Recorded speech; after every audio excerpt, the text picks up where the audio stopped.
Selamat datang di Gereja Kemuliaan Sion. Saat ini kita masih beribadah online demi membantu pemerintah kita mempercepat pemulihan negara Indonesia dari pandemi COVID-19. Meski sudah diizinkan beraktivitas di luar rumah, namun gereja sangat menghimbau agar semua jemaat menjadi anak Tuhan yang memberikan teladan dengan disiplin mengikuti seluruh himbauan pemerintah dalam beraktivitas sehari-hari.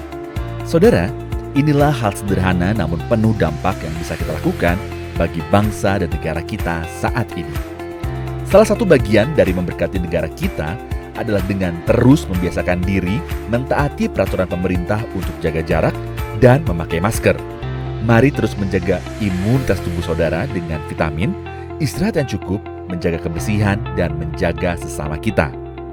Gereja sangat ingin memastikan saudara-saudara sekalian dalam kondisi dan keadaan yang baik dan sehat.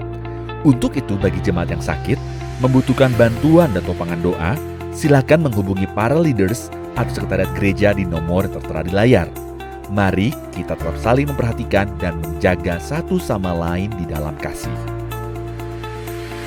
Sambil menyesuaikan diri dengan arahan pemerintah tentang pembatasan-pembatasan dalam pelaksanaan ibadah, gereja juga ingin mendata ulang informasi kontak setiap jemaat GKS Grogol. Untuk itu mohon kirimkan nama lengkap dan alamat saudara melalui WhatsApp ke nomor WhatsApp sekretariat yang tertera di layar. Komunitas itu penting. Di tengah situasi yang tidak menentu ini, mari kita terus menjaga erat persekutuan kita dalam kasih dengan menghadiri acara penggalian Alkitab setiap Rabu jam 7:30 malam melalui Zoom yang dikoordinir oleh Pendeta Gabriel Irwan, serta doa pujian dan penyembahan setiap Jumat jam 7:30 malam melalui Zoom yang dikoordinir oleh Bapak Tun Berkahiwis atau Bapak Apin. Mari kita juga saling menguatkan dengan membagikan words of hope kepada sesama jemaat yang membutuhkan, agar kita tetap berpengharapan kuat di dalam Tuhan dalam menghadapi masa-masa penuh tantangan ini. Jangan lupa juga bagi adik-adik sekolah minggu, setelah ini ada ibadah sekolah minggu ya, jam 11:30 siang. Ibadah online minggu depan akan kembali dilayani oleh Pendeta Gunadi Subrata. Untuk itu jangan lupa subscribe YouTube channel ini ya, untuk selalu mendapatkan update. Tanggal 30 Agustus 2020 juga akan diadakan pemberkatan nikah kudus bagi pasangan Dennis Herman Pardede dan Joanne Grace Lasut di Hotel Ibis jam 12 siang. Meskipun kita belum bisa menghadiri pemberkatan nikah ini secara offline, mari kita dukung dalam doa agar Tuhan memberkati proses pemberkatan nikah kedua mempelai.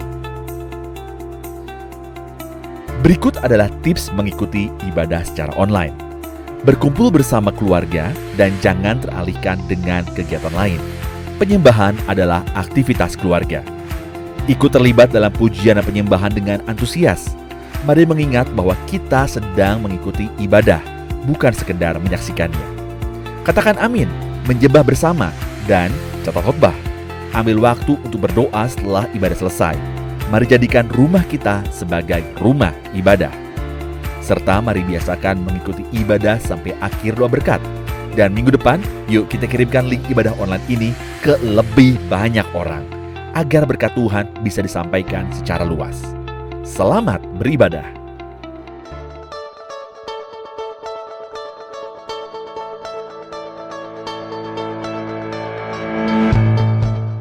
Ada topik yang menarik yang kita bisa bicarakan sekarang hari ini bersama saya Dr. Elizabeth, yaitu satu judul yang menarik sekali, Food and Love.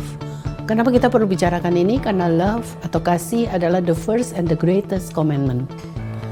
Semua orang tahu itu, tapi bagaimana caranya? Ternyata diam-diam makanan yang kita makan, makanan yang kita consume adalah juga sangat erat berhubungan dengan kasih kita ya, menjadi hukum pertama dan terutama ini. Apa kaitannya? Mari kita pelajari, saudara, betapa makanan yang masuk ke usus kita itu akan sangat mempengaruhi bagaimana nantinya usus itu bekerja.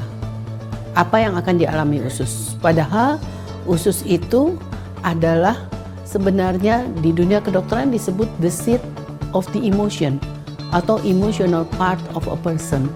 Jadi emosi kita ada di usus. Kalau kita bicara mengenai kasih, tentu kita nggak bisa jadi orang yang sangat emosional, maksudnya emosi yang negatif ya, mudah marah, mudah tersinggung, lalu mudah sekali kita berpikir negatif tentang banyak hal, sehingga hidup kita tidak menjadi bahagia, hidup kita menjadi khawatir dan akhirnya mempengaruhi hubungan kita dengan sesama. Jadi jelas bahwa usus kita itu adalah tempatnya emosi. Nanti kita akan pelajari kenapa bisa begitu. Salah satunya adalah usus kita pabrik pembuatan pengatur emosi yang kita sebut serotonin. Serotonin itu adalah hormon peaceful, kita sebut, atau hormon damai sejahtera. 80% serotonin ini atau hormon damai sejahtera ini diproduksi oleh usus. Jadi ketika usus kita kondisinya baik, dia akan produce serotonin ini banyak dan maksimal, sehingga hasilnya adalah kita peaceful. Kalau kita peaceful, emosi kita juga akan baik. Kalau mood kita baik, emosi kita baik, tentu hubungan dengan sesama kita baik. Nah, sekarang mari kita kalau gitu berusaha untuk makan makanan yang sungguh-sungguh memberikan kondisi usus itu akan jadi baik. Sehingga serotonin, hormon damai sejahtera ini yang 80% pabriknya di situ akan dihasilkan maksimal. Nah, kita akan pelajari, menarik sekali, food apa aja yang bisa didigest dengan baik, yang bisa dicerna dengan baik sedemikian rupa, sehingga usus happy, sehingga usus bisa memproduksi maksimal hormon ini. Salah satunya adalah serotonin, masih banyak hormon lain, hormon-hormon bahagia lain yang dihasilkan oleh usus.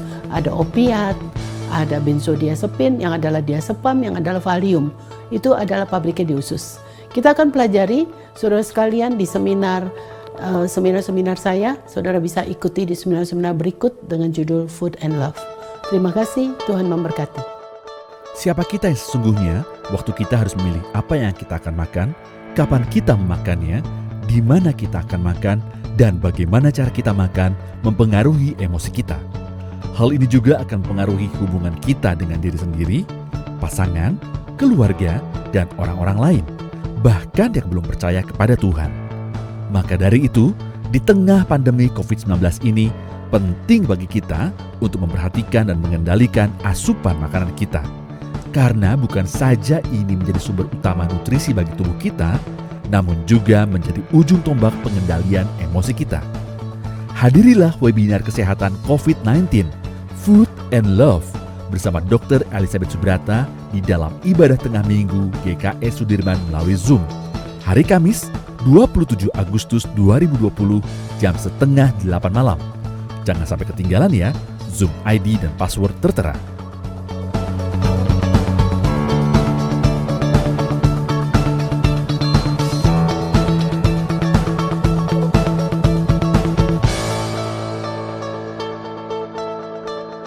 Shalom saudara, kita berjumpa lagi di ibadah online GKS FBC. Apa kabarnya? Pasti luar biasa, amin. Karena kita percaya bahwa Tuhan yang kita sembah adalah Tuhan yang luar biasa. Firman Tuhan disampaikan oleh Bapak Gembala Senior Pendeta Bunadi Subrata. Mari kita mau besarkan Tuhan, kita mau nyatakan keajaiban Tuhan pada hari ini. Karena tak terbanding kuasanya, tak terbatas kehebatannya. Amin.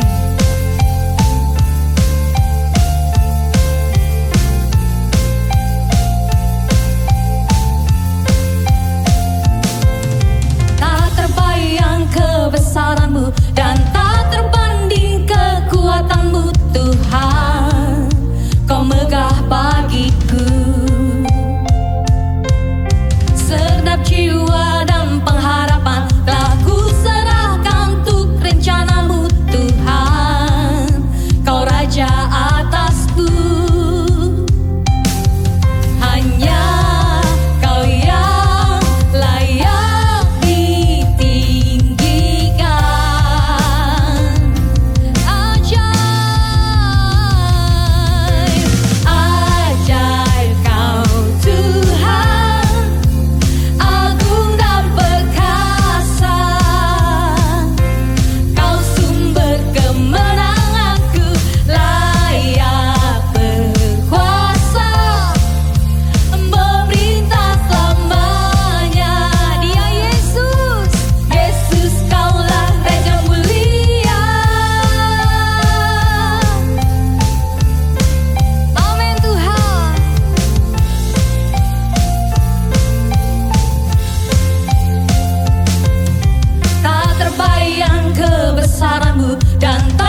Terpuji namamu Tuhan Yesus. Ini hati kami Tuhan. Ini jiwa kami Tuhan. Kami mau menyenangkan hati-Mu Tuhan. Haleluya Yesusku.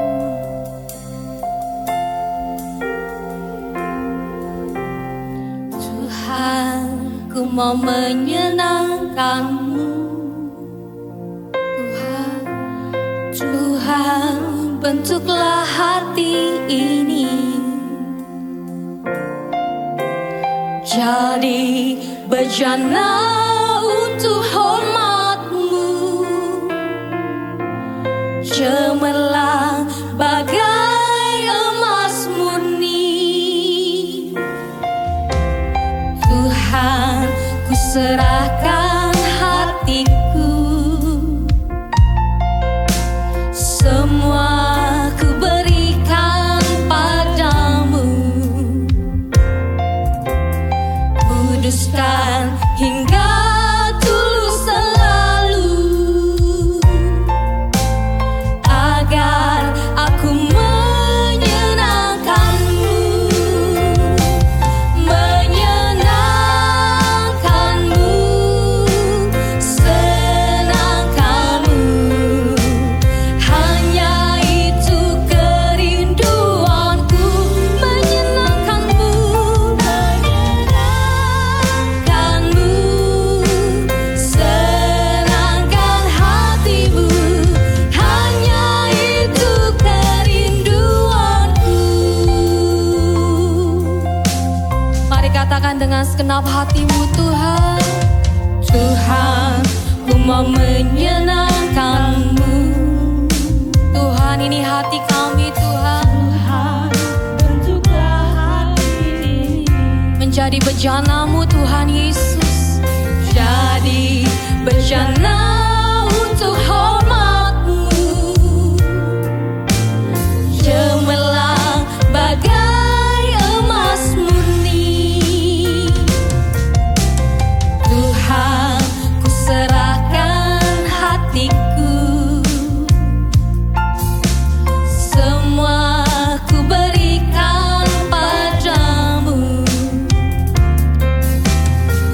Kuduskan hingga tulus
Mari sembah Dia, saudara.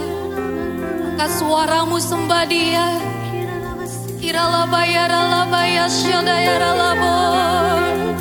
Berikan pujian yang terbaik buat Tuhan Yesus.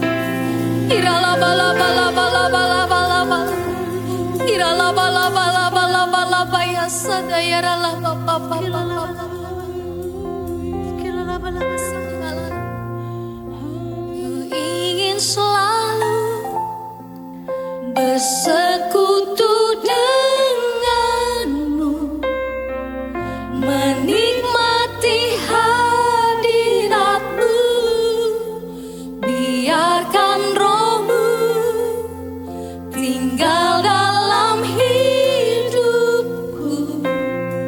Sungguh indah bersamamu.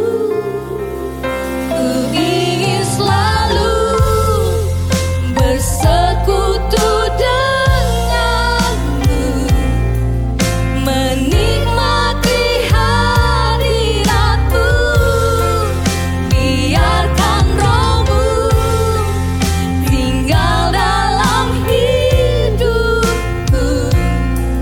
Sungguh indah bersamamu. Ku ingin selalu bersekutu denganmu, menikmati hadiratmu, biarkan rohmu tinggal dalam hidupku. Sungguh indah bersamamu. Sungguh indah bersamamu. Sungguh indah bersamamu selamanya.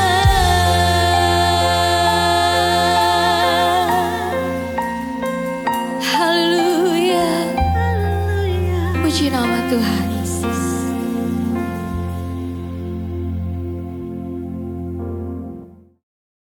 Shalom keluarga GKS yang dikasihi Tuhan. Kita kembali berjumpa dalam ibadah online pada hari ini. Saya akan berbicara pada hari ini tentang kasih yang saya beri judul kasih yang selalu memberi. Kita baca sebagai ayat pertama kita dalam Roma pasal 5 ayat yang ke-8, saudara. Roma pasal 5 ayat ke-8 demikian, akan tetapi Allah menunjukkan kasih-Nya kepada kita oleh karena Kristus telah mati untuk kita ketika kita masih berdosa. Tuhan Yesus sebagai manusia biasa pernah mengalami banyak penderitaan, saudara, waktu Dia melayani di dunia ini. Ia pernah dianggap tidak waras oleh keluarganya sendiri. Ia difitnah sebagai seorang pelahap, peminum, bahkan dikatakan sebagai penghulu setan. Ia pernah dimusuhi dan dikejar-kejar untuk dibunuh, saudara. Ia pernah merasakan dikhianati oleh muridnya sendiri, orang yang sangat dekat dengannya. Ia pernah merasakan dihina, saudara, diludahi, bahkan ditelanjangi di muka umum. Ia pernah menjadi dosa dan kutuk karena kita. Ia pernah merasakan sakit yang luar biasa pada tubuh dan juga pada jiwanya. Ia pernah merasakan ditolak oleh orang banyak. Tetapi ada satu hal yang tidak pernah berubah dalam dirinya. Ia tetap mengasihi. Ia tetap, saudaraku, mengampuni mereka yang memusuhi Dia, yang menghina Dia, yang meludahi Dia, mencambuk Dia, dan menyalibkan Dia. Luar biasa kasih Tuhan. Ia tetap memberikan hidupnya, saudara. Tetap memberikan nyawanya, tubuh dan darahnya untuk mereka semua. Puji Tuhan, Bapa di surga telah memberikan kepada kita yang terbaik dari surga, yaitu Tuhan Yesus yang mati untuk kita. Oleh karena itu saya percaya, kalau Bapa di surga sudah memberikan yang terbaik untuk kita, maka Dia juga akan memberikan semua hal baik yang lain secara cuma-cuma untuk kita. Dia memberikan iman, saudara. Firman Tuhan mengatakan, inilah kemenangan yang mengalahkan dunia, iman kita. Dia memberikan pengharapan. Firman Tuhan mengatakan pengharapan kita dalam Kristus bagaikan jangkar yang membuat kita tetap stabil di tengah-tengah badai kehidupan. Ia memberikan kesembuhan, saudaraku. Firman Tuhan mengatakan oleh bilur-bilurnya kamu telah sembuh. Ia memberikan masa depan yang baik buat kita semua. Firman Tuhan mengatakan Tuhan memberikan bukan rancangan kecelakaan, tetapi hari depan yang penuh harapan. Tuhan juga memberikan damai sejahtera buat kita. Firman Tuhan mengatakan, damai sejahtera ku tinggalkan bagimu, damai sejahtera ku berikan kepadamu. Dan apa yang kuberikan tidak seperti yang diberikan oleh dunia kepadamu, jangan gelisah dan gentar hatimu. Oh saudara, kasih Tuhan itu sangat besar. Kasih Tuhan itu tanpa batas. Jika Tuhan sudah sangat mengasihi kita, saudaraku, dengarkan baik-baik, maka sudah sepatutnya kita mengisi hidup ini. Kita mengisi hidup ini dengan sungguh-sungguh mengasihi Tuhan. Sungguh-sungguh mengasihi Tuhan, saudara. Saya pikir alangkah keterlaluan jika kita masih mengisi hidup ini dengan dosa, dengan kesombongan, dengan keegoisan, dengan pertengkaran, dengan kebencian, dan sebagainya. Saya mau cerita tentang Raja Daud, saudaraku.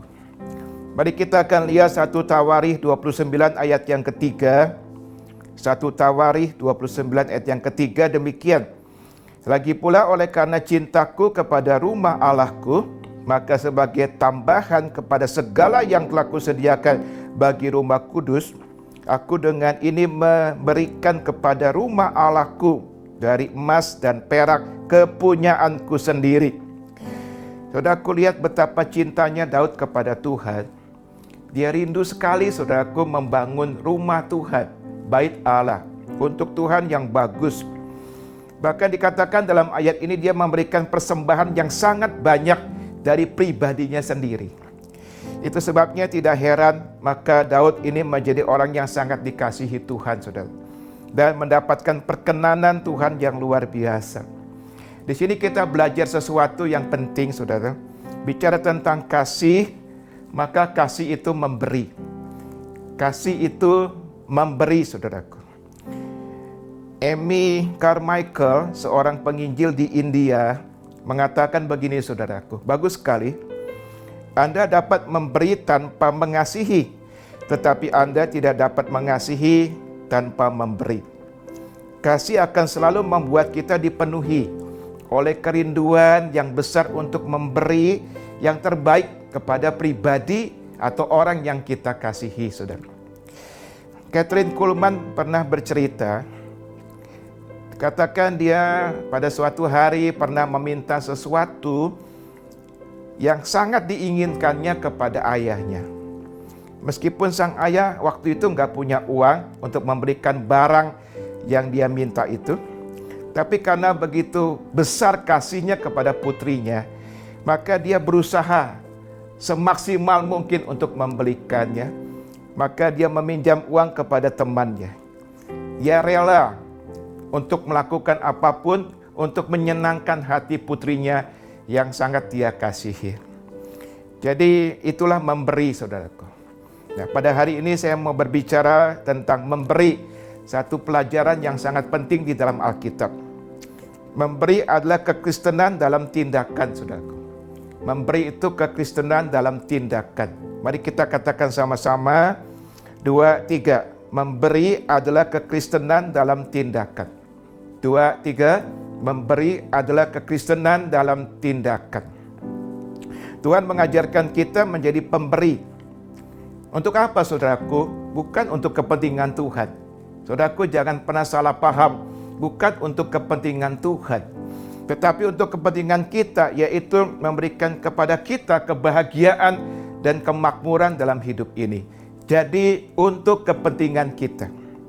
Nah, bicara tentang memberi bukan hanya soal uang, tapi banyak hal seperti kasih, kita beri firman Tuhan, kita beri pertolongan, kita beri pengharapan kepada orang, kita beri perhatian, saudaraku, kita beri penghiburan, kita berikan kepada mereka nasihat, waktu, pengetahuan, pengampunan, dan lain-lain. Banyak yang kita bisa berikan, saudaraku. Bukan hanya uang. Gereja mula-mula diberkati Tuhan, sangat diberkati Tuhan. Karena mereka memberi. Mereka semua punya hati memberi, saudaraku. Tidak terbatas hanya uang, tapi banyak yang lainnya. Mari kita belajar beberapa ayat pada hari ini. Roma pasal 5 ayat 5. Roma pasal 5 ayat 5 demikian.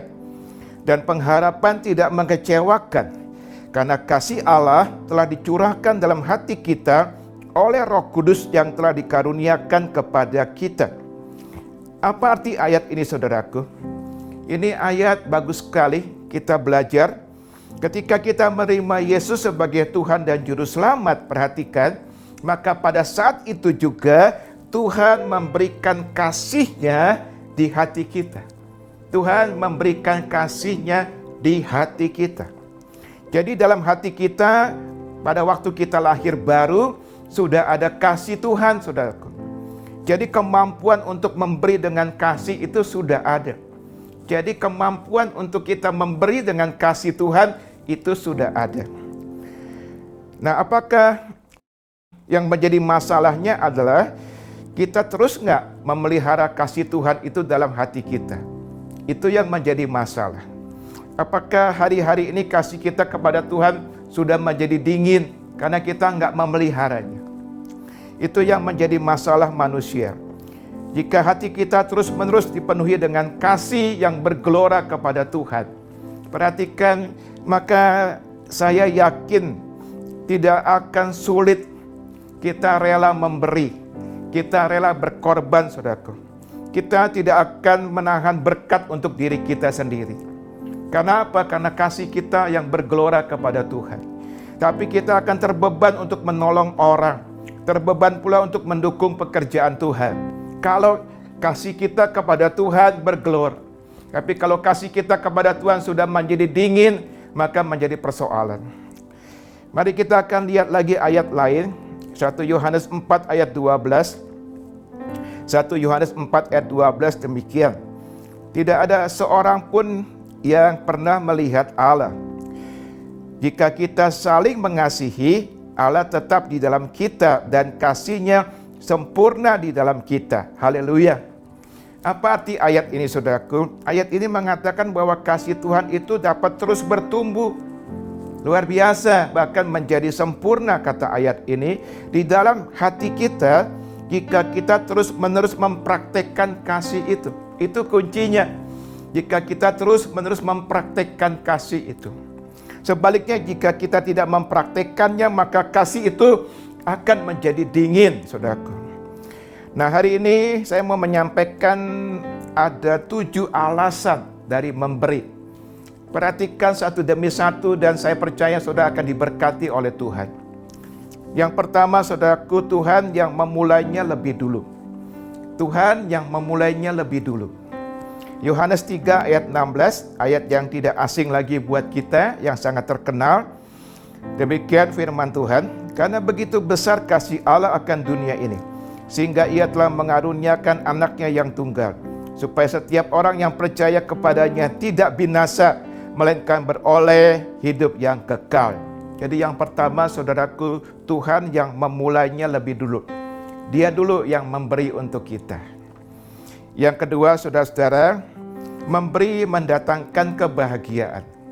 Memberi mendatangkan kebahagiaan. Kisah Rasul pasal 20 ayat 35 demikian. Kisah Rasul 20:35, dalam segala sesuatu telah kuberikan contoh kepada kamu, bahwa dengan bekerja demikian kita harus membantu orang-orang yang lemah dan harus mengingat perkataan Tuhan Yesus. Sebab Ia sendiri telah mengatakan, perhatikan, adalah lebih berbahagia memberi daripada menerima. Adalah lebih berbahagia memberi daripada menerima. Dalam bahasa Inggris ditulis blessed atau diberkati. Adalah lebih diberkati memberi daripada menerima, saudaraku. Dr. Elizabeth Dunn, seorang profesor psikologi dari UBC Kanada, telah melakukan riset berkali-kali tentang orang yang suka memberi. Dari hasil penelitian tersebut dan menyimpulkan, saudaraku, bahwa memberi sesuatu kepada orang ternyata mendatangkan kebahagiaan yang luar biasa. Haleluya. Rasul Paulus juga berkata kepada jemaat di Efesus bahwa setelah ia memberi bantuan kepada orang yang lemah, ia enggak merasa rugi sama sekali dan enggak merasa berkurang. Tetapi ia merasa sangat bahagia. Kenapa? Karena sukacita yang Tuhan berikan memenuhi hatinya. Saya mau cerita tentang sebuah kesaksian, saudaraku. Satu hari ada seorang wanita cantik, wanita kaya. Dia datang kepada seorang konselor dan mengeluh bahwa dia merasa seluruh hidupnya ini hampa, tidak bahagia sama sekali. Lalu si konselor ini memanggil seorang ibu tua, saudara, yang sedang membersihkan lantai kantor dan berkata kepada wanita cantik ini, "Saya akan meminta Mary untuk menceritakan kepada Anda bagaimana ia menemukan kebahagiaan." Si ibu tua yang bernama Mary itu, saudaraku, dipanggil. Lalu dia meletakkan sapunya dan duduk di kursi dan mulai bercerita. Dia bercerita bahwa suaminya meninggal karena malaria. Dan 3 bulan sesudah itu putranya satu-satunya meninggal ditabrak mobil. Dia berkata kepada wanita cantik itu, "Aku tidak punya siapa-siapa lagi. Aku gak bisa tidur, gak bisa makan. Aku gak pernah tersenyum kepada siapapun. Aku bahkan berencana untuk bunuh diri. Tapi suatu malam, seekor kucing kecil mengikuti aku sewaktu aku pulang kerja. Aku merasa kasihan pada kucing itu. Ia kedinginan di luar, jadi aku memutuskan untuk membawanya masuk ke rumah. Aku memberinya susu dan dia minum sampai habis. Lalu dia menggesekkan badannya di kakiku. Aneh, untuk pertama kalinya setelah berbulan-bulan aku tersenyum. Aku berpikir jika menolong seekor kucing kecil saja dapat membuatku tersenyum. Mungkin melakukan sesuatu untuk orang lain dapat membuatku bahagia. Maka keesokan harinya aku membuat biskuit untuk membawanya kepada seorang tetangga yang sedang sakit dan harus berbaring di tempat tidur. Sejak itu aku berusaha berbuat baik untuk seseorang. Melihat mereka bahagia membuatku sangat bahagia. Aku telah menemukan kebahagiaan dengan memberi kebahagiaan kepada orang lain. Wanita cantik ini ketika mendengar kisah itu dia menangis. Dia menangis karena dia nggak pernah merasakan kebahagiaan seperti itu. Ia memiliki semua yang dapat dia beli dengan uang, namun ia kehilangan hal-hal yang tidak dapat dibeli dengan uang. Memberi itu ajaib, saudara. Memberi itu ajaib. Sepertinya apa yang kita miliki berkurang ya, tetapi sesungguhnya kebahagiaan itulah yang akan bertambah. D.L. Moody, seorang hamba Tuhan yang dipakai Tuhan luar biasa, mengatakan demikian, apa yang membuat laut mati? Karena ia terus sepanjang waktu menerima, tidak pernah memberikan apa-apa. Mengapa banyak orang Kristen yang dingin? Karena mereka sepanjang waktu menerima, tapi tidak pernah memberikan apa-apa. Yang ketiga, saudara-saudara, memberi adalah bukti mengasihi Tuhan. Memberi itu bukti, tanda kita mengasihi Tuhan. 2 Korintus 8 ayat 7 dan 8. 2 Korintus 8 ayat 7 dan 8 demikian.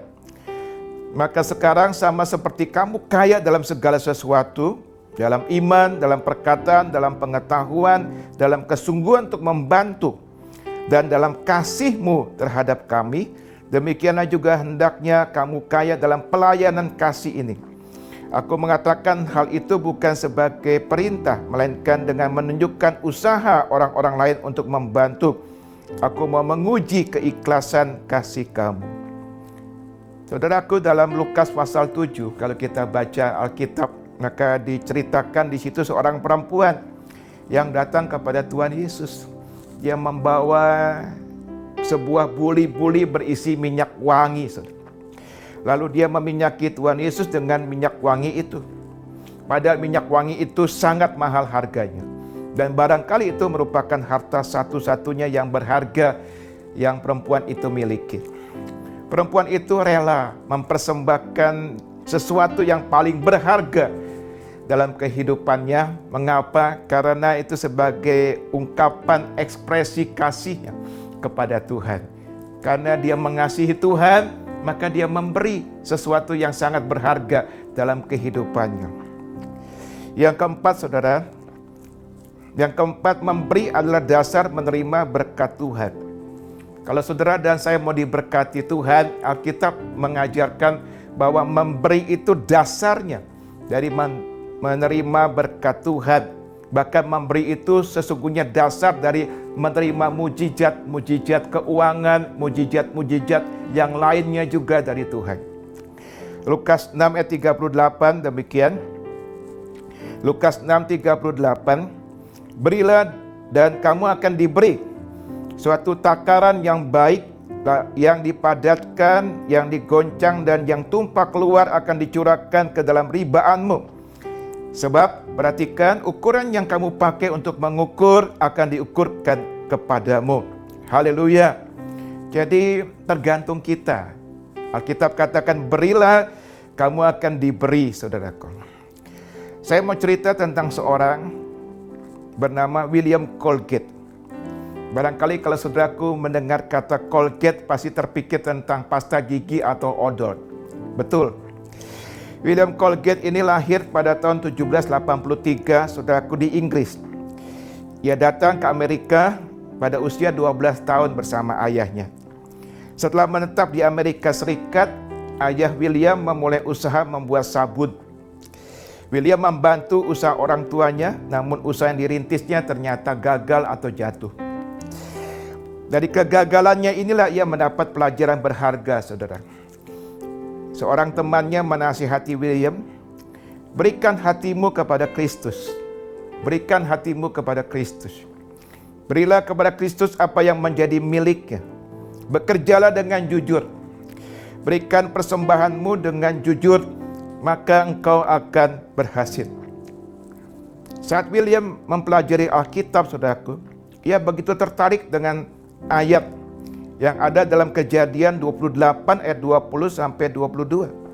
Kejadian 28 ayat 20 sampai 22 yang mengatakan demikian, lalu bernasarlah Yakub, jika Allah akan menyertai dan akan melindungi aku di jalan yang kau tempuh ini, memberikan kepadaku roti untuk dimakan dan pakaian untuk dipakai, sehingga aku selamat kembali ke rumah ayahku, maka Tuhan akan menjadi Allahku, dan batu yang kudirikan sebagai tugu ini akan menjadi rumah Allah.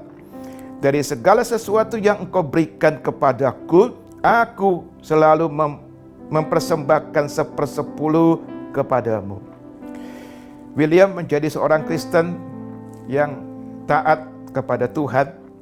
Dia setia menjalankan prinsip-prinsip Alkitab dalam kehidupannya, terutama di bidang keuangan, saudaraku. William bekerja kemudian pada sebuah perusahaan sabun dan segera menjadi mitra. Dan dia semakin diberkati Tuhan dan akhirnya dia menjadi pemilik tunggal perusahaan tersebut. Tuhan memberkati usaha William luar biasa. Tak lama William akan menjadi salah satu pengusaha ternama di New York. Merek produknya yang paling terkenal adalah Colgate dan Palmolive, saudara. Kita juga tidak asing dengan produk-produk itu, bukan? Ia terus memberi kepada Tuhan. Ia menyuruh bahkan stafnya atau akuntannya untuk membuka rekening terpisah yang berisi uang Tuhan. Ia terus meningkatkan jumlah persepuluhannya dari 10%, naik lagi menjadi 20%, naik lagi menjadi 30%, 50%, dan seterusnya. Ketika dia terus berkomitmen untuk memberi kepada Tuhan, perusahaannya menjadi semakin diberkati oleh Tuhan. William sangat aktif dalam kegiatan-kegiatan sosial, saudara, yang diadakan di gereja. Ia menyumbangkan banyak dana untuk pelayanan misi atau kegiatan misi. Dan dunia pendidikan Salah satunya adalah Colgate University di New York. William juga memegang peran sangat penting dalam mengelola American Bible Society. Keberhasilan William adalah sebuah kesaksian nyata tentang apa yang Tuhan kerjakan bagi mereka yang mencintai Tuhan dan setia melakukan firman Tuhan sesuai dengan prinsip-prinsip Alkitab. Haleluya. Yang kelima, saudara-saudara. Yang kelima, memberi berarti melayani Tuhan Yesus. Kalau kita memberi itu sebenarnya kita sedang melayani Tuhan Yesus. Mari kita baca Matius 25 ayat 40. Matius 25 ayat 40 demikian.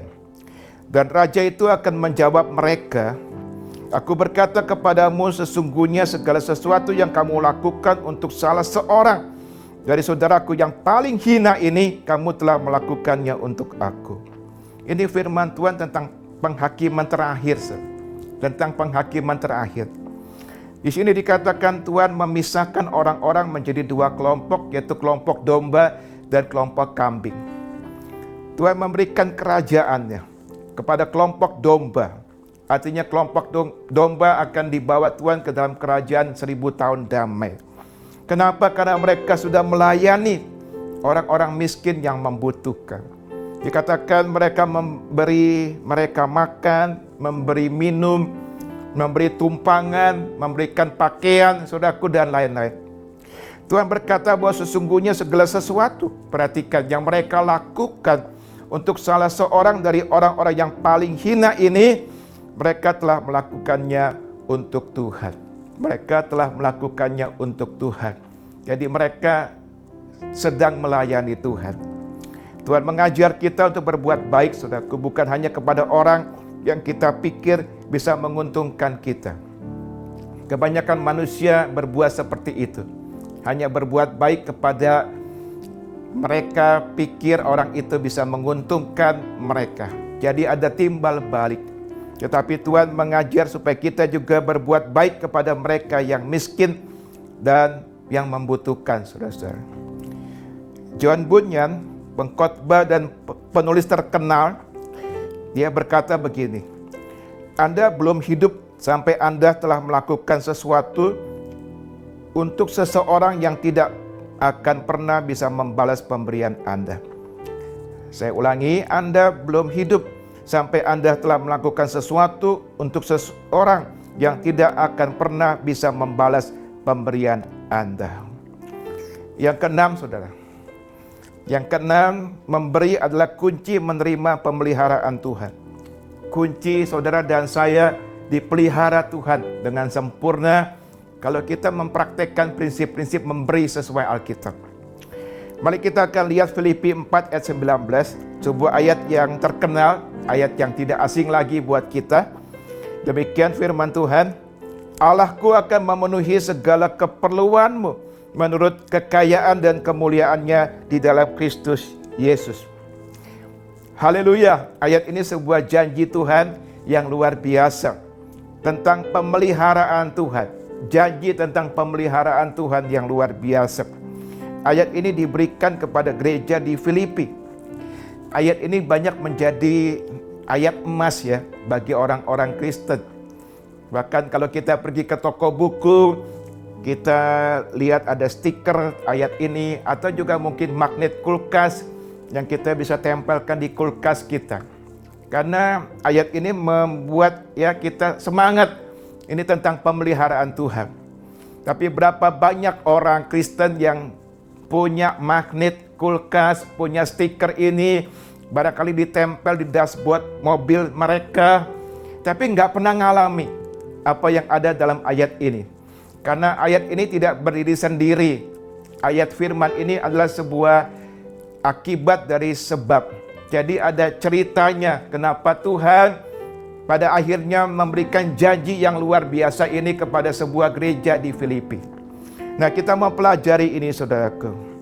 Maka kalau kita pelajari ayat-ayat sebelumnya, kita menemukan jawab kenapa Tuhan memberikan janji yang luar biasa ini tentang pemeliharaannya yang luar biasa ini kepada gereja Filipi.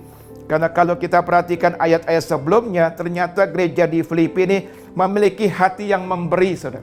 memiliki hati yang memberi. Saya mau tunjukkan ayat lain yang lebih jelas tentang gereja Filipi ini. Saya akan ajak saudaraku melihat 2 Korintus pasal 8. 2 Korintus 8 ayat 2 sampai dengan 5. Ayat 2 sampai 5 demikian. Selagi dicobai dengan berat dalam berbagai penderitaan, sukacita mereka meluap. Dan meskipun mereka sangat miskin, perhatikan, mereka sangat miskin, namun mereka kaya dalam kemurahan. Kaya dalam kemurahan. Aku bersaksi bahwa mereka telah memberikan menurut kemampuan mereka, bahkan melampaui kemampuan mereka. Dengan kerelaan sendiri mereka meminta dan mendesak kepada kami, supaya mereka juga beroleh kasih karunia untuk mengambil bagian dalam pelayanan kepada orang-orang kudus. Mereka memberikan lebih banyak daripada yang kami harapkan. Mereka memberikan diri mereka pertama-tama kepada Allah, kemudian oleh karena kehendak Allah juga kepada kami. Gereja Filipi ternyata bukan gereja yang kaya, saudara. Tapi gereja yang dikatakan di sini sangat miskin. Dan mereka sedang dalam penderitaan. Tetapi mereka tetap bersuka cita. Dan yang luar biasanya adalah dikatakan kaya dalam kemurahan. Mereka kaya dalam kemurahan. Mereka memberi bukan hanya sesuai kemampuan mereka, tetapi dicatat di situ melampaui kemampuan mereka.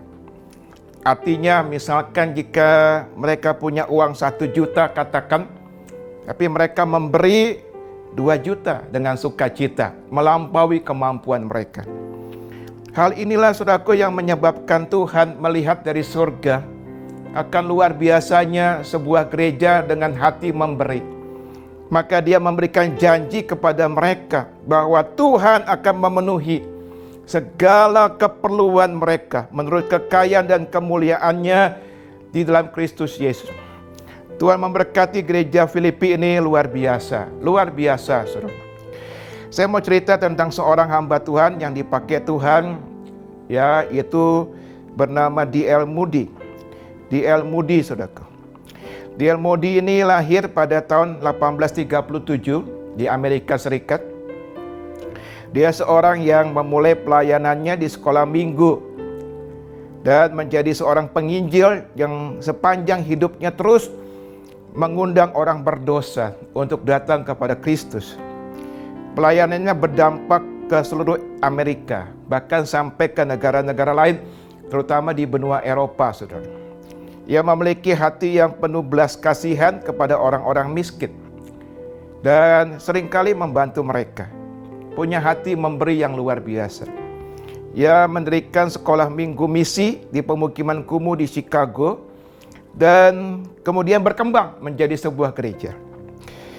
Nah, ada cerita menarik saudaraku, pada tahun 1893 D.L. Moody sedang membutuhkan uang sebesar $3.000. Ia selalu membawa kebutuhannya ini kepada Tuhan dalam doa pribadinya. Nah, setelah berdoa, ia bekerja seperti biasa di sebuah institut Alkitab di Chicago. Nah, pada hari itu, ia dijadwalkan untuk berkhotbah di auditorium institut itu. Dan banyak orang sudah datang. Nah, saat kebaktian dimulai, seorang wanita, saudaraku, berjalan menjumpai penyambut tamu dan mengatakan bahwa dia ingin ketemu dengan D.L. Moody. Tapi tentu ditolak oleh penyambut tamu ini atau penerima tamu ini karena kebaktian sudah dimulai. Tapi entah bagaimana caranya, akhirnya perempuan ini atau wanita ini mendapatkan jalan untuk menuju ke mimbar dan berhasil menemui Moody, saudara. Nah, segera wanita ini menaruh sebuah amplop ke tangan Moody. Dan Moody kemudian menaruh amplop itu ke dalam saku jasnya dan dia bergegas segera menuju mimbar karena sudah waktunya dia harus berkhotbah. Nah, sorenya ketika Moody sudah berada di rumah, ia teringat akan amplop tersebut, maka kemudian dia ambil amplop tersebut dari saku jasnya, dia membukanya dan dia menemukan sehelai cek, saudaraku, senilai $3.000. Sesuai dengan kebutuhannya. Nah, beberapa hari kemudian, akhirnya Moody tahu cerita tentang pemberian dari surga itu. Suatu hari Tuhan menjamah wanita itu, saudara.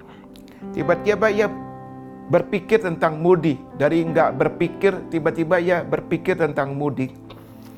Dan kemudian dia tergerak memberikan $1.000 kepada Moody. Dia menulis cek $1.000, tapi kemudian Roh Kudus berkata kepada dia dalam hatinya, itu enggak cukup. Hambaku perlu lebih daripada itu. Maka dia taat, dia kemudian menyobek cek itu dan menggantinya dengan cek baru, saudaraku, senilai $2.000.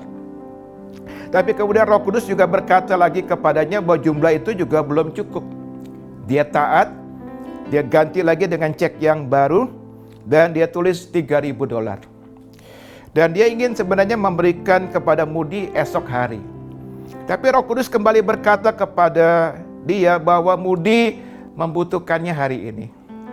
Wanita itu taat, makanya dia datang ke auditorium institut itu dan memberikan amplop berisi cek kepada Moody.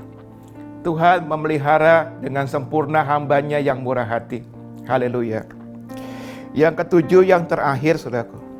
Yang ketujuh, memberi bukan hanya memberkati orang lain. Perhatikan, memberi itu bukan hanya memberkati orang lain, tetapi memberkati diri kita sendiri. Diri kita sendiri. Amsal 11 ayat 17, demikian firman Tuhan. Amsal 11:17, orang yang murah hati berbuat baik kepada diri sendiri. Perhatikan, ayatnya indah sekali, dikatakan orang yang murah hati berbuat baik kepada diri sendiri. Tetapi orang yang kejam menyiksa badannya sendiri.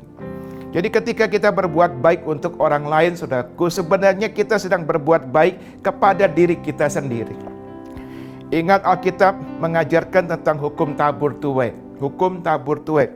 Kita sudah belajar tentang hukum tabur tuai ini dalam ibadah online yang lalu. Firman Tuhan mengajarkan kepada kita untuk tidak jemu-jemu berbuat baik. Tidak bosan-bosannya berbuat baik. Karena apabila sudah datang waktunya, kitalah yang akan menuainya, saudara-saudara. Saya mau cerita tentang seorang yang murah hati. Sangat murah hati. Berhati mulia. Yang telah memberikan pertolongan kepada ratusan anak-anak Yahudi, saudara. Sehingga mereka lolos dari kekejaman Nazi pada Perang Dunia Kedua yang lalu. Ia bernama Sir Nicholas Winton. Ia lahir pada tahun 1909 di Inggris. Winton mengorbankan semua yang dimilikinya untuk menyelamatkan 669 anak-anak Yahudi melarikan diri dari daerah kekuasaan Nazi. Pada tahun 1939, Winton mengatur perjalanan dari Cekoslowakia melintasi beberapa negara, membawa mereka ke Inggris untuk menemukan keluarga baru Inggris untuk mereka di sana. Untuk itu diperlukan 8 kereta api, perencanaan yang cermat, dan kerahasiaan yang terjaga. Sebuah misi yang sangat berbahaya. Ia merahasiakan misi tersebut dari istrinya, saudaraku, sampai 50 tahun. Bayangkan. Nah, pada tahun 1988, istrinya Grete menemukan sebuah buku di loteng rumah mereka.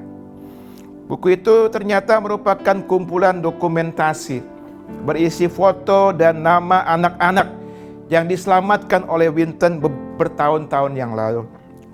Istri Winton lalu membawa buku itu kepada Elizabeth Maxwell, peneliti Holocaust.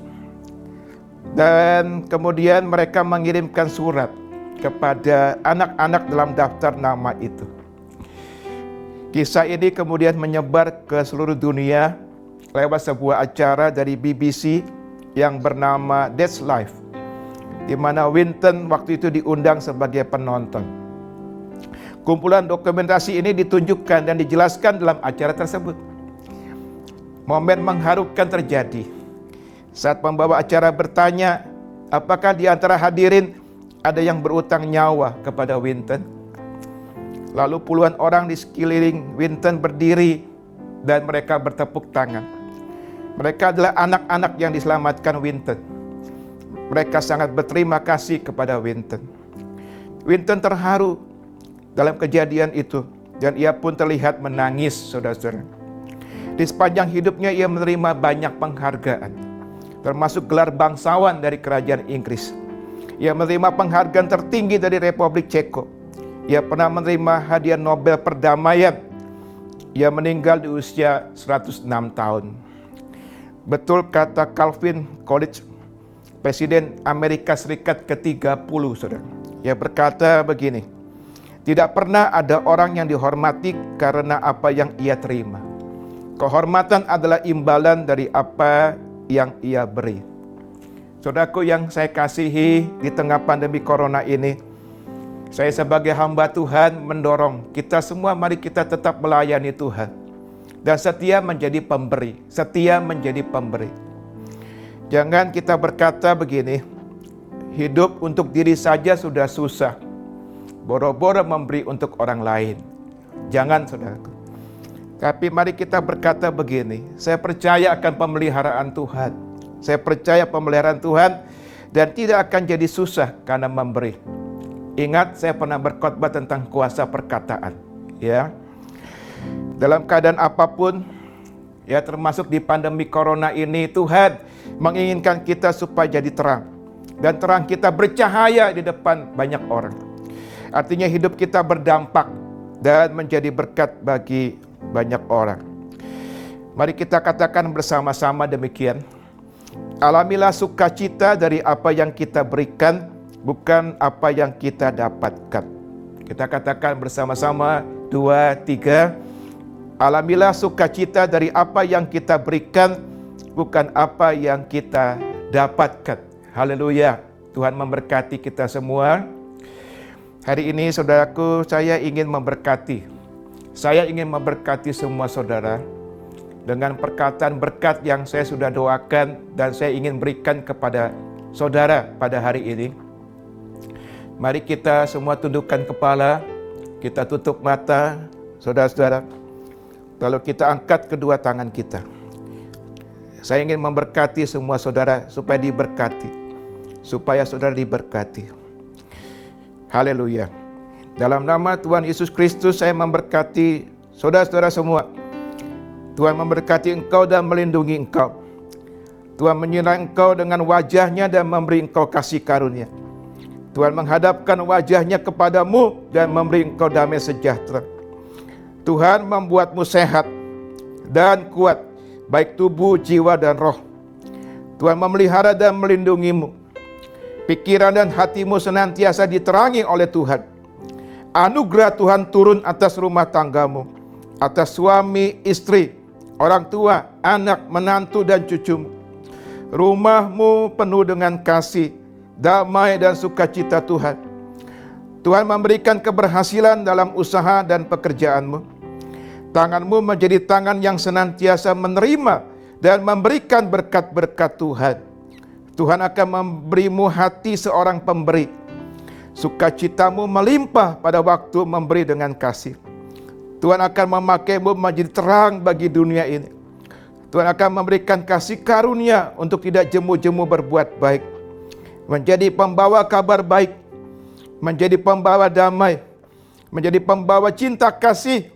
Menjadi pembawa solusi, menjadi pembawa pengharapan, menjadi pembawa penghiburan, menjadi pembawa kerukunan. Belas kasihan Tuhan senantiasa mengikuti hari-harimu seumur hidupmu. Tuhan memberkati engkau selama-lamanya. Dalam nama Tuhan Yesus Kristus. Amin. Saya juga ingin berdoa kepada saudara yang sakit. Saudara yang mengikuti ibadah online ini sedang sakit. Atau barangkali ada anggota keluarga saudara yang sakit. Saya ingin berdoa, jika saudara sendiri yang sakit, tumpangkan tangan pada bagian tubuh yang sakit. Saya ingin berdoa, Tuhan, kami percaya Engkau Jehovah Rafa, Engkau Allah penyembuh. Engkau mati di kayu salib menebus dosa-dosa kami. Dan Engkau karena kasih-Mu yang besar, Engkau juga menyembuhkan kami. Firman-Mu ya dan amin. Firman-Mu berkata oleh bilur-bilur-Mu sakit penyakit sudah disembuhkan. Hari ini kami berdoa, kepada anak-anak-Mu yang menumpangkan tangan pada bagian tubuh yang sakit. Biarlah dalam nama Tuhan Yesus, terjadi kesembuhan. Terjadi kesembuhan. Dimanapun mereka berada yang sedang mengikuti ibadah online ini, Tuhan menjamah mereka dan menyembuhkan mereka dalam nama Tuhan Yesus. Terima kasih, berkati semua anak-anak-Mu Tuhan, semua umat-Mu Tuhan yang mendengarkan khotbah ini Tuhan, biar mereka diberkati limpah berkat jasmani dan berkat rohani. Terima kasih Tuhan, terima kasih. Dalam nama Tuhan Yesus, haleluya, amin, amin. Terima kasih buat hamba-Nya yang sudah memberitakan firman-Nya. Kami diingatkan kembali untuk memiliki kasih yang memberi. Tuhan, ini hati kami, ini hidup kami Tuhan. Kami siap Kau ubahkan kami.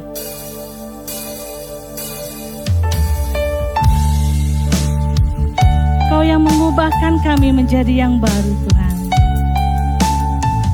Kau siap membentuk kami menjadi bejana-Mu yang indah Tuhan.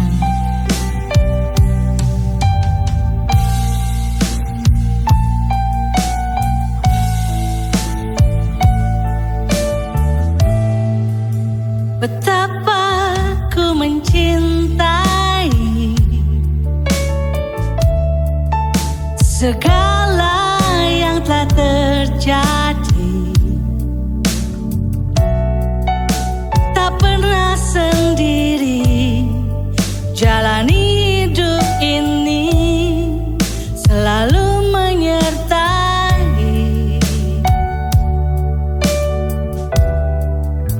Betapa ku menyadari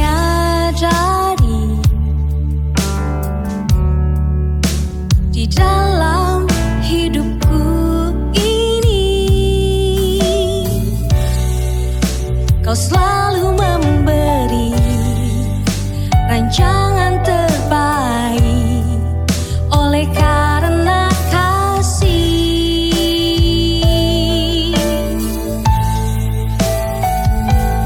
Bapa, sentuh hatiku, ubah hidupku menjadi yang baru, bagai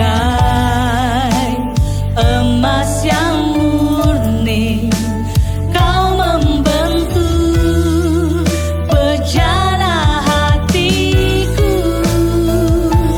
Bapa, ajarku mengerti sebuah kasih yang selalu memberi, bagai air mengalir yang tiada pernah berhenti.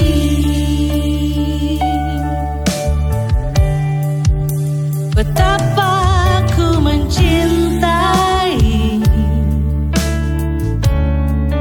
segala yang telah terjadi.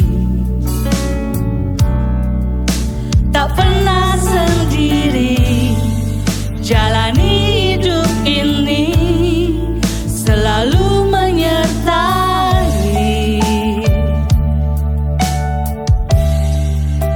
Betapa ku menyadari di dalam hidupku ini,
Amin.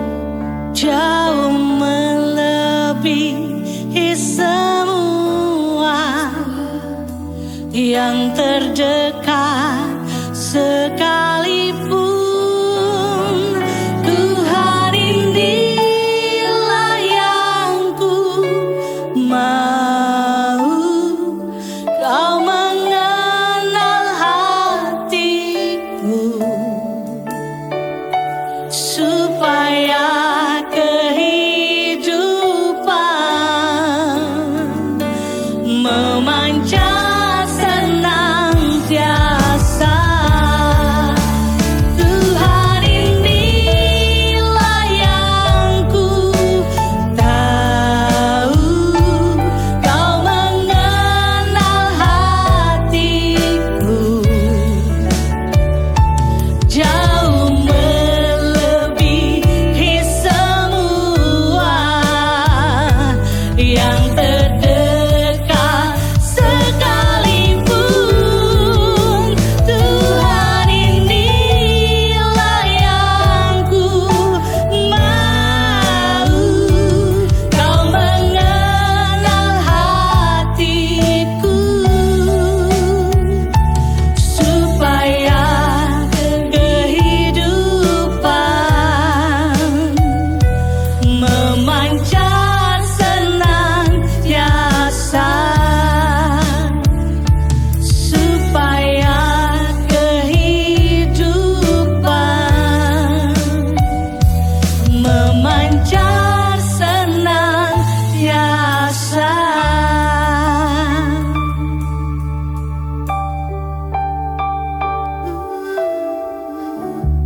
Saudara-saudara, mari kita berdoa syafaat untuk gereja, untuk bangsa dan negara.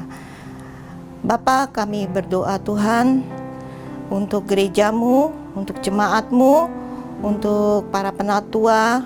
Biarlah hati kami Tuhan dipenuhi dengan kasih kepada Engkau Tuhan Yesus. Bapa, kami mau mengasihi Engkau lebih dalam lagi Tuhan. Berikan kami rasa hati yang semakin dalam untuk mengasihi kerajaan-Mu, untuk mengasihi hati-Mu Tuhan. Bapa, kami percaya Tuhan Yesus, Engkau melawat kami Tuhan pada saat-saat waktu-waktu seperti ini Tuhan Yesus. Biarlah kami tidak menjadi tawar hati, untuk kami tetap mencintai Engkau, untuk kami tetap menyala-nyala bagi Engkau, untuk tetap kami mengasihi Engkau Tuhan, tetap mentaati firman-Mu, tetap akan ingat akan Engkau ya Bapa. Tuhan, kami percaya Tuhan Yesus, biarlah hati kami Tuhan selalu ditumbuhi kasih akan Engkau Tuhan Yesus. Kami mau mengasihi Engkau, kami mau mencintai Engkau lebih dalam lagi. Tuhan, jagai hati kami, jemaat-Mu Tuhan, jagai para hamba-hamba-Mu Tuhan Yesus. Biarlah kami tetap setia Tuhan Yesus untuk melayani Engkau di saat-saat pandemi yang susah ini Tuhan. Kami tetap melayani Engkau semaksimal mungkin Tuhan, supaya kerajaan-Mu dapat diberitakan Tuhan sampai ke ujung bumi. Bapa, kami mau berdoa juga Tuhan. Hamba mau berdoa untuk bangsa dan negara ini Tuhan Yesus. Pada saat pandemi ini Tuhan Yesus, biarlah kami mau angkat Tuhan Presiden kami Pak Jokowi Tuhan Yesus. Tuhan, mari beri hikmat, beri kekuatan, beri kesehatan buat beliau Tuhan Yesus. Mari Tuhan, biarlah apa yang sudah Engkau tanamkan Tuhan di dalam dirinya Tuhan Yesus, itu merupakan rencana-Mu Tuhan. Biarlah Pak Jokowi dapat memerintahkan kepada menteri-menterinya sesuai dengan jalan-jalan-Mu, sesuai dengan rencana-rencana-Mu ya Bapa. Biarlah para menteri-menterinya menjadi setia, para menteri-menterinya mempunyai kompeten Tuhan, dapat melakukan sesuai apa yang diperintahkan oleh Pak Jokowi Tuhan, untuk anggaran, untuk ketahanan, untuk pangan, untuk ekonomi Tuhan Yesus. Kami berdoa Bapa, biarlah negara kami Tuhan tetap Tuhan dijaga, panen-panen, ladang-ladang, sawah-sawah tetap dapat menghasilkan Tuhan Yesus. Pertanian-pertanian tetap subur di saat-saat seperti ini Tuhan, supaya kami tidak mengalami kelaparan ya Bapa. Tuhan, kami berdoa untuk keuangan negara kami Tuhan Yesus. Biarlah Tuhan berikan hikmat dan kecerdasan bagi Menteri Keuangan keuangan, bagi presiden juga untuk semua mengatur Tuhan Yesus pengeluaran Tuhan. Kami tahu pengeluaran untuk pandemi COVID ini sangat besar. Biarlah Tuhan Kau beri hikmat ya Bapa bagi para menteri dan kabinet-kabinetnya Tuhan, sampai ke bawah-bawahnya Tuhan, untuk mengatur keuangan Tuhan, supaya negara kami tidak mengalami resesi Tuhan Yesus. Bapa, kami berdoa juga bagi jiwa-jiwa yang dirawat di rumah sakit Tuhan, mereka yang terkena COVID Tuhan, atau penyakit lain Tuhan Yesus. Biarlah Tuhan jamah Tuhan, biarlah semakin banyak kesembuhan terjadi Tuhan Yesus. Apa yang sudah ditangani oleh para dokter Tuhan Yesus dapat menghasilkan kesembuhan-kesembuhan. Angka-angka kesembuhan makin meningkat Tuhan Yesus, dan angka-angka kematian makin mengecil ya Bapa. Tuhan, kami berdoa biarlah para dokter dan suster dijagai Tuhan, supaya mereka Tuhan terhindar dari penularan COVID ini Bapa. Supaya Tuhan Yesus, para dokter-dokter kami Tuhan di seluruh Indonesia Tuhan tidak berkurang, tidak semakin berkurang Bapa. Tuhan, mereka terjaga kesehatannya ya Tuhan. Kami juga berdoa untuk para orang-orang yang menangani Tuhan penguburan Tuhan Yesus, juga kesehatan-kesehatan lain. Mari lindungi kami Tuhan, supaya kami tidak tertular Bapa. Tuhan, berikan pengertian kepada bangsa kami Tuhan. Biarlah kami boleh tetap Tuhan taat dalam protokol kesehatan Tuhan Yesus. Tuhan, bagi mereka yang masih di jalan-jalan Tuhan, mari beri kesadaran ya Bapa, supaya bangsa kami Tuhan semakin takut, semakin taat Tuhan pada peraturan negara. Bapa, kami berdoa juga Tuhan untuk jemaat GKS Tuhan Yesus. Biarlah Engkau tetap melindungi setiap kami Tuhan, baik para anak-anak sekolah minggu, remaja, pemuda Tuhan Yesus, dewasa, dan khususnya lansia Bapa, dan juga para penatua Tuhan, dan leader kami Tuhan. Lindungi kami Tuhan dari penularan COVID ini Tuhan. Kami serahkan Tuhan seluruh daya upaya kami Tuhan, di dalam kami memberitakan Injil kebenaran lewat streaming ini Tuhan Yesus. Berkati Tuhan Yesus buah-buah tangan yang sudah dihasilkan oleh para tim media Bapa. Biarlah ini menghasilkan Tuhan Yesus perkabaran Injil yang merata semua Tuhan, sampai ke daerah-daerah boleh mendengar berita Injil yang sudah kami kerjakan ini Tuhan. Kami rindu Tuhan firman yang sudah kami beritakan ini Tuhan didengar Tuhan Yesus, dan Tuhan memberi kekuatan, memberi penghiburan, memberi kesehatan rohani bagi para jemaat-jemaat-Mu Tuhan, dimanapun mereka berada. Terima kasih Tuhan. Mari berkati seluruh Tuhan satelit-satelit GKS dimanapun berada. Terima kasih Bapa, kami mengucap syukur. Kami tahu doa ini Tuhan Kau sudah dengar, dan kami percaya Tuhan Engkau sedang melaksanakan Tuhan sesuai dengan rencana-Mu Bapa. Di dalam nama Tuhan Yesus kami berdoa. Haleluya. Amin. Saudara, kita sudah sampai di akhir ibadah. Mari kita terima berkat Tuhan. Kita tutup mata, arahkan hati kepada Tuhan, dan kita angkat kedua tangan kita. Saudara-saudara yang kekasih, terimalah berkat yang besar dari Allah Bapa, kasih dari Tuhan Yesus, dan persekutuan bersama Roh Kudus menyertai kita semua, mulai hari ini sampai selama-lamanya. Amin. Tuhan memberkati kita semua. Sampai berjumpa dalam ibadah online berikutnya. Terima kasih saudara telah mengikuti ibadah online GKS Grogol hingga akhir doa berkat. Puji Tuhan, sebagai aplikasi dari firman yang kita pelajari hari ini, GKS Grogol ingin memberkati para jemaat yang membutuhkan dengan paket-paket sembako yang akan segera kami bagi-bagikan. Jangan lupa untuk menghadiri PA Zoom setiap hari Rabu jam 7:30 malam dan DPP setiap hari Jumat jam 7:30 malam. Sampai jumpa di ibadah online minggu depan, dan adik-adik sekolah minggu, jangan sampai ketinggalan ibadah sekolah minggu setelah ini ya. Tuhan Yesus memberkati.